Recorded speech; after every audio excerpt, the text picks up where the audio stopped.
to AFC Liverpool TV and to episode 2 of the full 90. Before we start this episode, I'd firstly like to start by thanking everyone who took the time to watch episode 1 of the show. I think we had over 350 views in the end, which is excellent and very encouraging. I'm pleased to say most of the feedback was mainly positive, which is always good. Obviously, a few comments about the sound, probably face the same challenge today, but it's the type of thing that we'll be looking to work on and improve as we take things forward. So I'd especially like to thank the people who took the time to give us a like as well and subscribe to our YouTube channel. So again, that really helps us get the engagement and whatnot, may attract sponsors, that sort of thing. So if you can keep doing that for us, it'd be much appreciated.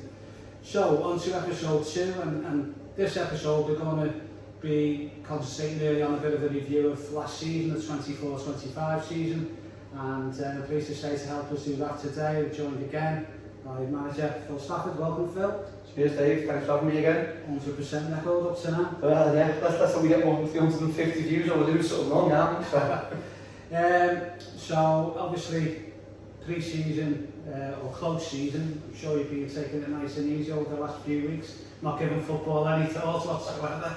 Only it was that easy. It's been non-stop. You think you get 5 weeks off, but realistically it's non-stop. Making sure lads are committed to next year, identifying what you want to bring in. Yeah, so you don't get a week off. Yeah, of course. And as you can realise, I was joking. I'm still part of the management chat group, so I know what's been going on. Yeah, so last season, it was a season that had lots and lots of positives. We ended up finishing 9th in the league. Yeah. Some great results, some great performances. And we ended up on the record points tally for the club of 90 points. 70 points in 9th position. So 90.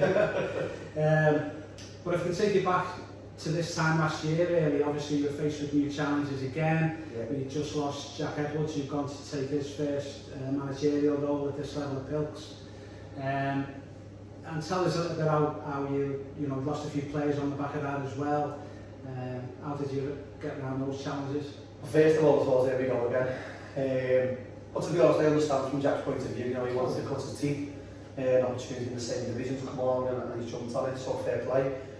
Just a little bit difficult when you know you're going to lose the likes of, Billy McCarthy and 1 or 2 others, and then you're almost chasing your tail trying to keep the lads that might go with Jack.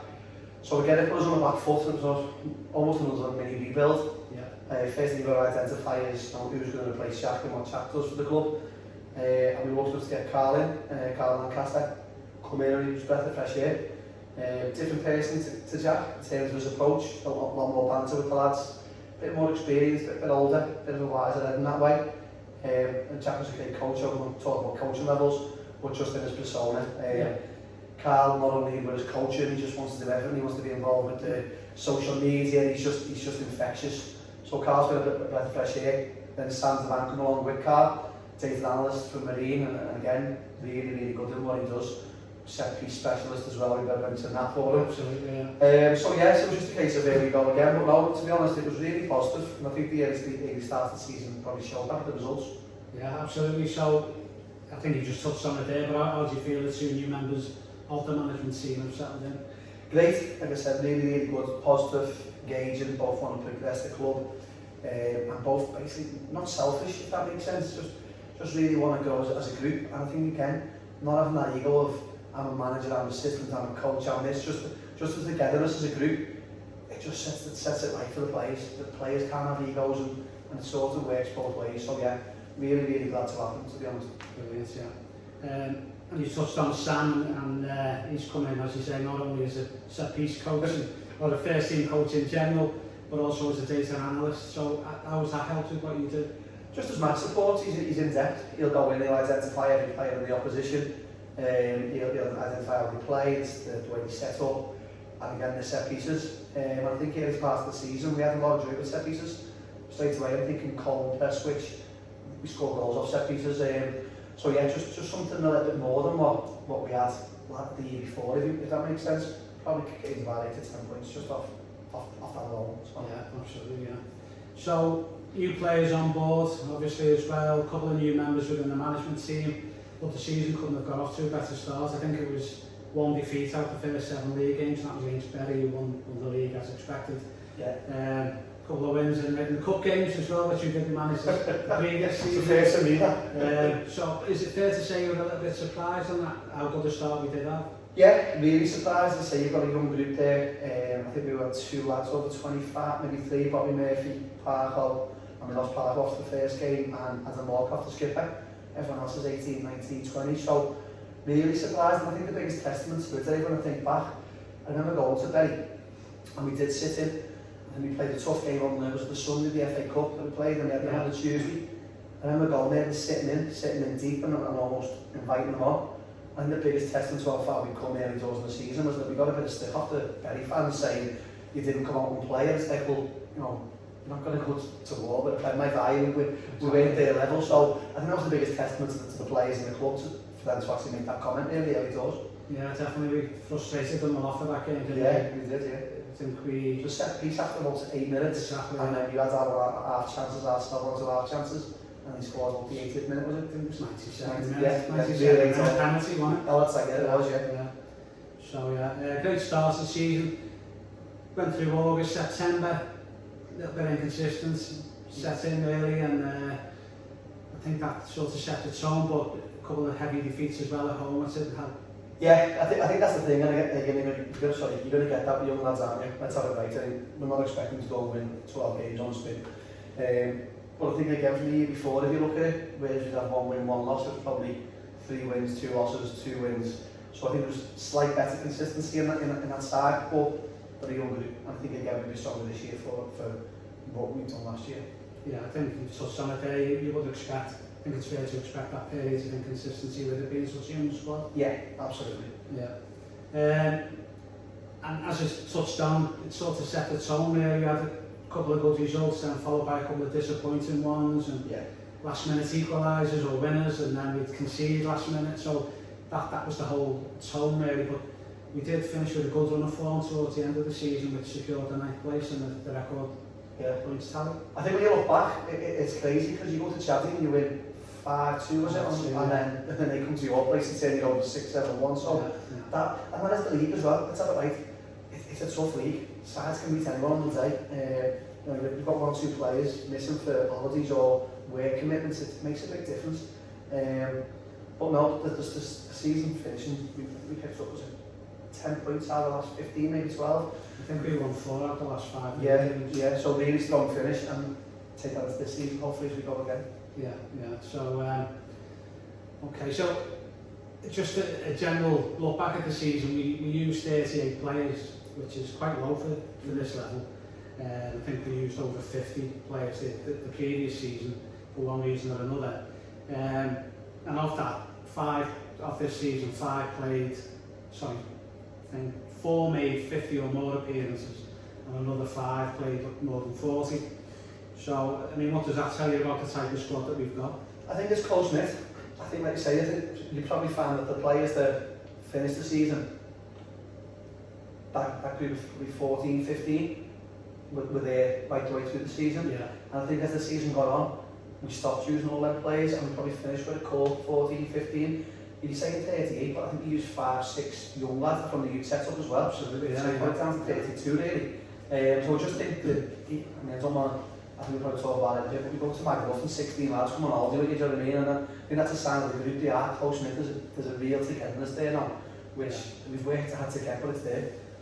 Brilliant. So, moving on, how important is it for you to keep the nucleus of the squad, and how difficult do you think it's going to be? It's key. It's absolutely key. We've already lost Bobby Murphy. Don't mind letting people know that now. Bobby's got family who've gone to City Liverpool. So fair play to Bobby. He was brilliant for us. He got 6-7 goals. Some real quality goals, by the way. Quality. Padium for centre half. Padium goal was insane. So that's the only one we've lost to date. We've maintained the 4 lads on contacts. Hoping to get 1 or 2 more on contact this year. And I'll say that I think so far, but that's the only person we've lost. And it's key, because if we keep this group, as you say, having 40, 50 games last season together, I'm excited for next year. Great stuff. So that's a quick look back at the season. And then we move on to the presentation night. Obviously, some of you who are watching this will have been at the presentation night, which was at Bootle FC, which was a good night. Just to quickly touch on some of the awards that we give out that night. Leading goal scorer, Elliot Saylor. What a season Elliot had. It's crazy when you look at it. I think he got 26, 27 was it? 28.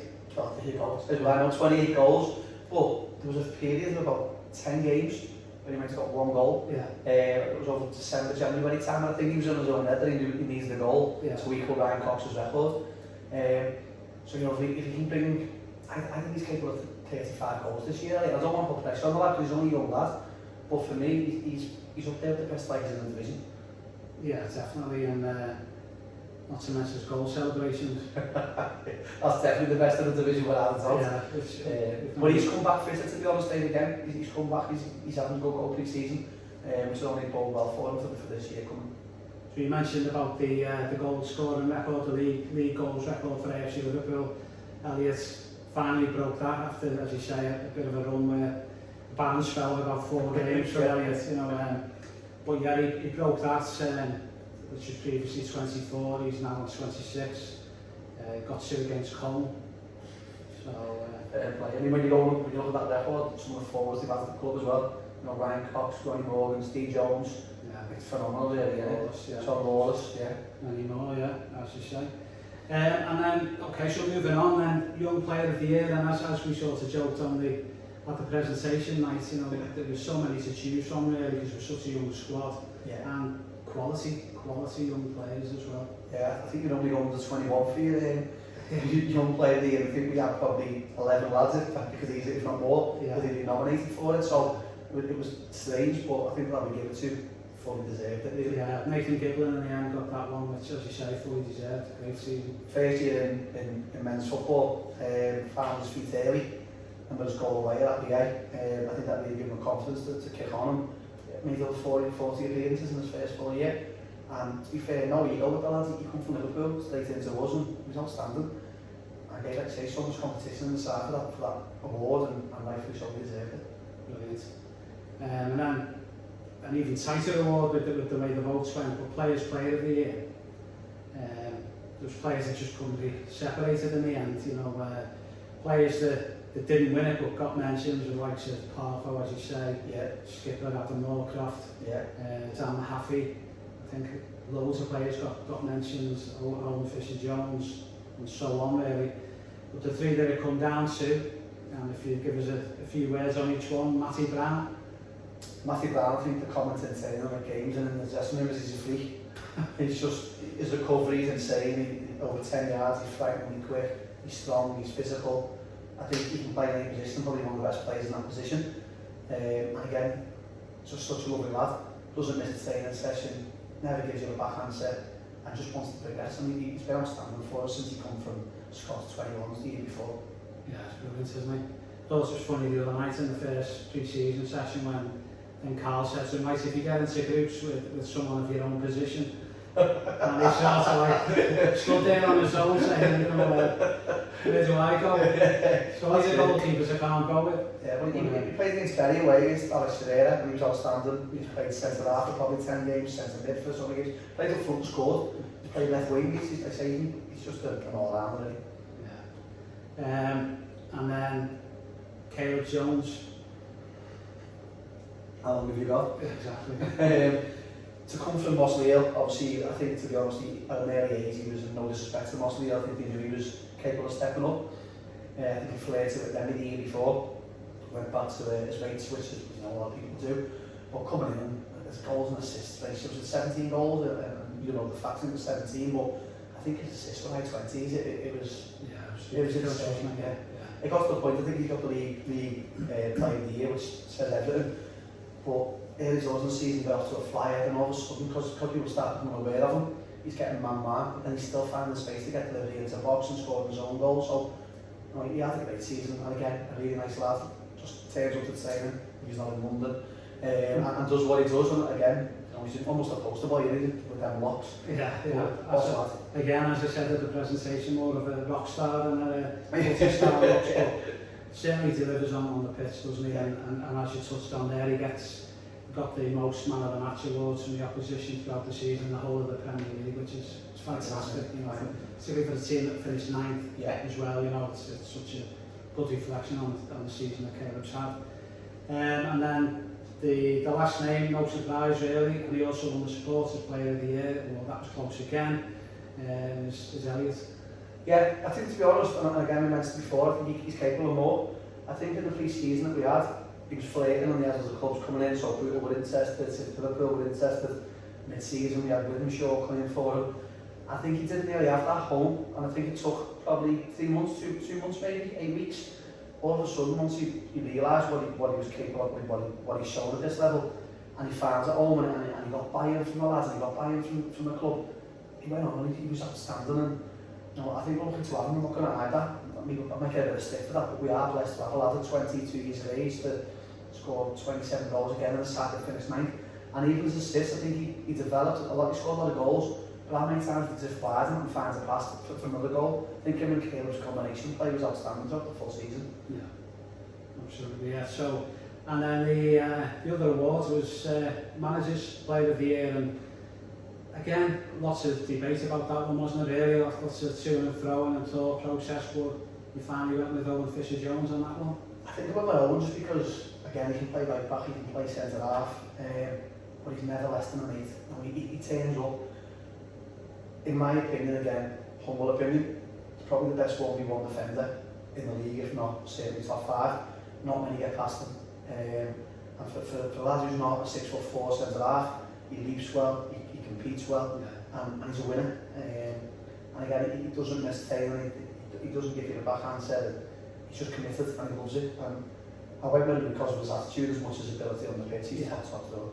But as you say, he leads by example on the pitch as well. He's quite a quiet man really overall, isn't he? But what a player. Yeah. You know, it's one of those, I think, where you can imagine the opposition centre forward looking at him, fancy your chances here, but how wrong they are usually, you know, it's, he's such a solid performer and you know, well deserved winner of that.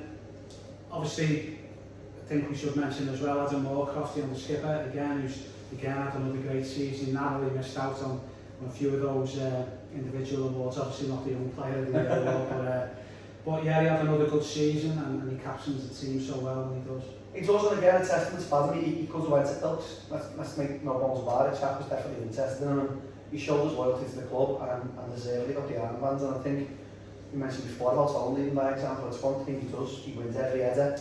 You know, he might not be technically as good as one or two of the others, but I wouldn't want to go up against him in a midfield battle because he's strong, he's physical, he's taking the air. He finds key passes and his engine. I think every single game it's him on Matty Brown that certainly not come out running line. No, you're not. So he's just just perfect mould for the club, and with being an older lad, he suits the group well. He does the captaincy job really, really well. Like he's always there putting the right things in the group. He does the fine lists and he leads by example on off the pitch. Yeah, definitely. And he rounded off a good season for himself with that last minute winner. Oh, were you there? You went there? Probably a lot of winner. Yeah, but with that world-class finish against South Liverpool he's got that as well, though. You see that side foot, right side foot into the corner, he does a lot, doesn't he? Yeah, he must have got double figures this year, did he? Yeah, two more than last year. Yeah, so another great season. I'll touch on, I know we mentioned it in the last show, but again, another milestone for yourself was to reach your 100th game in charge. How did that feel? I didn't think I'd break 70 as a player, to be honest. I didn't think I'd go past what I was as a player, but I just love the club, to be honest. I think that's important. Personally, I've got my own drive, and I want to drive it with the club. And when something means something to you, like the club means to me, I think that gives you the impetus to get through your pre-season and go find players and commit to 3-4 times a week and take the phone calls off the lads and speak to other managers. It's a big commitment. It's almost another full-time job, but for me, like I said, this club's massive and I just love everything about it.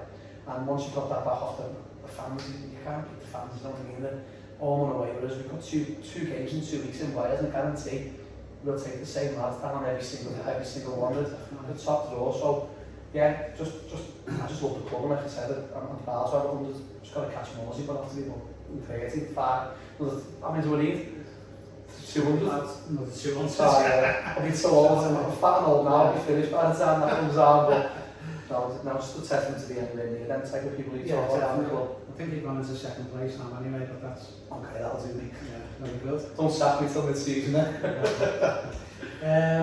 And then, yeah, I mean, you just touched on what I was going to come on to then, really. There's a couple of other awards that we should mention as well. There was the Ben Williams Club Person of the Year award, which we gave to Dave Williams for all the, the photography he does and everything. Yeah. Had a bit of a tough year, Dave, but the level of his photos, not just this season, throughout since day dot with the club, really, and it's great just to go onto his website and have a little look back at some of them, even some of you on, black and white, long hair, but no, so these are award for Dave. Yeah, he's a super fella, Dave, like I said. Even when, obviously, he has his own health cares and all that issues, he's still supporting. You can still see his tweets, wishing the lads well, and he's there taking photos through rain, through sun, hail, he's there. And then I said the quality of the pictures are top drawer, and you need that. You want to progress as a club in terms of your socials, you need to take it on. So. Absolutely, yeah. So, and then supporter of the year, Kenny, what a character. You know what, the theme he goes are unbelievable, but that fella's just unbelievable. Again, he's had his own personal things this year, but wow, you can hear his voice, you could hear it halfway down to 62. When we're at the ground, he's just... It doesn't matter whether you're 6-1 down or 6-1 up, he's still there. Anyway. Yeah, well, I'll never forget the West Kids last season when we went there and won. Not this season, just gone the one before, and I think they had probably 2 homes behind the ground and behind the goal, and you could still hear him singing and shouting with them, so that's what he is again, and I mean so much to the players, it doesn't go unnoticed, we make sure that we recognise that every game. Yeah. Okay, so that's the presentation I covered, so the next thing that happened after that, the end of season trip, which you touched on before, to Magaluf. Not sure how many questions you can answer without your solicitor here, but obviously without giving too much away, then how did the trip go itself? You know what, it was brilliant. We created the WhatsApp group that we deleted the day we got home, so I'll leave it at that. But no, again, just the bonding side of it. I think it is important to try and do something when the lads commit that much to you as a club. So we managed to get 16, I think it was, that went away. First night was a little bit heavy, and then we managed to get up the next morning. We're all met in the same bar around 12 o'clock, had something to eat, and then we're on the beach. We're all playing beach volleyball. Even me, Jay Mack, are 40 odd years of age and slightly over the 12 stone barrier, to say the least. We're there with our tops off. I was going to say, how did you compete with all the six-pack? Tell you what, mate, some of them bodies are a joke, but no, it was funny because when we got on the beach and there's all these courts set up, so we thought they were public courts. They're not, they're set up by the locals, so we actually got moved from 4 courts to finish the game. So, but again, just that little togetherness, and then Saturday night we went out to a big club BCM. We had some DJ on, all the lads knew it. Who was, I don't even know what, some old vicar. But again, it was just a really good night, so it brought the lads together. We had Harry Light doing karaoke as an initiation in one of the bars around the other side of the club. So it was just a really, really good experience for them, and again, I just think that brings us closer come the pre-season. If we can promise stuff like that, hopefully the lads appreciate it and don't go anywhere come next year. Yeah, excellent. So as you say, pre-season has started last week. How's that going? Really well. We've had so the first meeting that we had was last Tuesday. Brought all that together, and we set up our own non-negotiables, our own ethos, and what we think the lads expect from us, what we think is a non-negotiable for them. Put it all down, so there's no excuses then. We all signed to it, we all agreed to it, and I think that just gets buy-in again from us to them and them to us. So we've done that on the first session, and then we've had a Thursday session. Asked the lads to get out for a run on the Saturday, and to be fair, every single lad that was at training got out for a run the group, which again you can't knock. And then Tuesday, we proper run on Tuesday. They'll be sorted then. And then we'll get the balls out on Thursday. But no, it's going really well. 1 or 2 lads have come in and joined us. Don't want to mention names till we get to the 1st of July. And they're on that form, but no, 1 or 2 have come in and it's looking really good. You've mentioned what a good group of lads they are, and obviously possible new arrivals and that. What would you say the 3 non-negotiables you expect from players? I think, to be honest, it's application, whether that be in training and whether that be in a match. Your application and giving it all is a first non-negotiable. Whether that be obviously your commitment to training, your commitment to what time you turn up, what you're playing on the pitch, it's just a non-negotiable. I think that's the key. The second one I would say is respect. I think if you haven't got respect both ways, you're wasting your time. If lads don't respect you, they might as well not be here. And if we don't respect the lads, that doesn't work. So they're the biggest two at the minute, I think, like say, respect levels and the application key. Okay.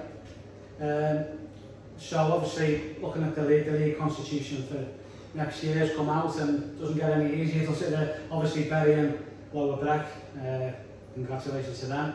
They got promoted. But City Liverpool coming down, Wythenshawe coming down. Brian Lee's just re-signed for them. So, and teams coming up. We've got Euxton Villa, which, to be honest, I don't know a great deal about at this stage. Everton LR, who are a great club, great side. And that's before you look at the teams that are still left in the division, your Ramsbottom, your West Mids, Chads are adding to the squad again, Chaddy. So it's not going to get any easier. Bears go up there as well, I reckon. Yeah, I think you've hit the nail on the head. You think you might have a better season because all Breck and Bury have gone, which again, fair play to them, congratulations, well deserved to the two clubs. But you know, seeing them go out the one way and then you see what's coming back and you think, here we go again. But it's always going to be tough. You know, we are where we are as a group and we're happy where we are. LR will be a real tough side this year. I think they'll go a little unnoticed because they come from Division 1. But we played them 18 months ago in the cup and we're absolutely tethered back them. So, you know, they're a really good side. I think, say, West Mids have got a huge backing with the fan base. Chaddy's signings so far look really frightening. Benito Lau and a few others that have gone there. So, yeah, I think Shannon had always been there about Sandy. Paddy had a really strong finish. So, you know, it's not going to be easy, but I'm more interested in us. If we get our stuff right and we do what we do, then, you know, the sky's the limit for us as well. Brilliant. Okay, so on to friendlies. I know there's a few in the pipeline. Anything you can share with us at this stage? Yeah, so starting with Newtown, which is always a good away one. Right down in Wales, and then follow that up with some really good ones for MSD Bolton we tend to play every year. Ainsley Villa, and that's a first for us. Another manager there, quite well known the club. We've got Paul Madder, Chris Jones, and another good side, gave us a good test last year. And then we've got some really tough ones. We've got Bootle, and we've got Prescott. So, yeah, so as you said there, Phil, there's some big friendlies coming up, big tests for the team. Yeah. Particularly obviously like Bootle and Prescott, you know. And talking of Bootle, obviously this is going to be our home dressing room next season. Brilliant, absolutely brilliant. And say so far, Bootle have been brilliant. So we're supposed to chairman quite a bit. Joe Zola and Joe Johnson, they've been outstanding. What they've offered us is great, and I mean this changing room is perfect. I mean it's a really good size. Funny thing is, like I mentioned before, when we played them in the friendly, with the away changing room, even though we're the home side, but I'm not going to argue with that. That's fair enough. Yeah, we'll take it on the chin for that one. Have they agreed for us to paint it red and white every other week? Yeah, as long as you're there doing it, but yeah. No, I'm looking forward to it. It's a great venue. The best thing about it is, and again, Marina have been brilliant for us, but you walk out the clubhouse onto the onto the deck in here, you're watching the game live, so it's just, it's a lot closer and all the sides around it, so really looking forward to being here next year. Brilliant, okay, well that probably completes the review of the season and what's in store in the next couple of weeks. Can't let the episode end though without a quick mention on the big Reds, Liverpool, obviously winning the Premier League. I know you're, like yourself, you're a big Red. Yeah. Go to the games when you can. Yeah. Same as myself. Couldn't have expected that this season, I'm sure. No, to be honest, when we lost Klopp, all of a sudden you're thinking you'd probably take fourth. You know, just keep it in the Champions League, especially when you see Moyes when he went for Ferguson or Ten Hag, only United. You know, you're thinking just stay in the top four. And then, you know, even the Champions League, you know, the group stage, you finish top of that. I think, like I said, with the exact same squad that finished fourth the year before, fighting the job. I don't think there's many managers that could have achieved what he achieved in his first season. Yeah, absolutely. And don't seem to be messing about at the moment with the signings as well. Wish we had their money. Yeah. Frimpong, Wales, it's looking really good, Kirkes. It's dangerously good, isn't it? Yeah. I think this year he'll put his own stamp on it. I think you probably will see a back three with higher wing backs and a proper 10. But it'll be interesting to see how that unfolds in the coming weeks. Yeah, and the fixtures come out today. I don't know whether you've had a chance to look at them at all. Sheffield 81 Cup Brighton at home on the 13th, which I'm hoping will be a Sunday. 13th of December. Yeah. But again, we've got Arsenal early doors, haven't we? Newcastle Arsenal early doors, so again, tough test to get going. Yeah, definitely. Yeah. So looking forward to that. More importantly, I don't know when our fixes will be out. I'm not too sure. Probably mid-July. Would have thought, second or third week in July. Yeah. So It's because it obviously drops down, doesn't it, by league. We've got to wait till the Northern Prem comes out, but I think that's really important. It goes unnoticed, to be honest, because I think the first 10 games are key. I think, you know, if you can, I'm not calling sides out, but if you can get a relatively decent start, all of a sudden, you know, on 10 games, you're up there with 20 plus points. It just sets you as all the sides are looking at you, so you take a bit more, give you a bit more respect. So the first 10 games are massive, and I think you play 10 games in the first 4 weeks, 3 weeks. So, you know, it's a big part of the season, early doors, so you've got to hit the ground running and really kick on. So I'm just eagerly waiting to see what we get in that. yeah, absolutely. And one thing I meant to mention earlier on, actually, when we talk about the setup of the league, is they've gone with 24 teams again in the Prem, which personally I think that's too much. You know, at any level, not, you know, at our level, the lads are playing on Sunday as well. They've got jobs. It's not nice, is it? Really? It's too much, to be honest, Dave. There's no wonder lads get injured. I'm not knowing about it, I'm at the end club.